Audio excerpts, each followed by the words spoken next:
నమస్తే. నేటి నా మంచి మాట. కోర్కె తీరనప్పుడు కోపము కలుగును, కోపమతని పాలి శాపమగును. కోర్కె తీరనప్పుడు కోపము కలుగును, కోపమతని పాలి శాపమగును.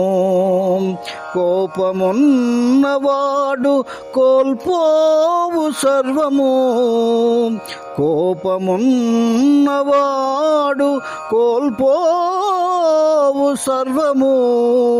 మరువకెప్పుడు నాదు మంచి మాట. ఆ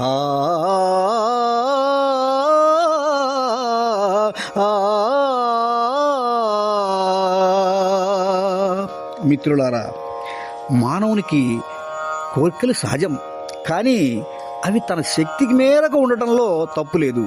కానీ అలవిగాని కోరిక మనిషికి ఆపదలను కొని తెస్తాయి సుమా. అలవిగాని కోరికలు తీరనప్పుడు ఆ తీరని కోరికల అసహనంతో మనిషి కోపానికి లోనవుతాడు. ఆ కోపమే అతని పాలి శాపంగా మారి చేయకూడని పనులు, అనరాని మాటలు అని అవస్థల పాలవుతాడు.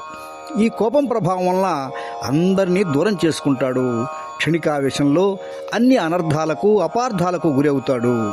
ఒక్క మాటలో చెప్పాలంటే కోపం వల్ల సర్వం కోల్పోయే పరిస్థితులు ఉంటాయి. కనుక కోరికలను అదుపులో ఉంచుకోవడం, కోపాన్ని జయించడం వల్ల మానవుడు సుఖంగా జీవనం చేయగలుగుతాడు.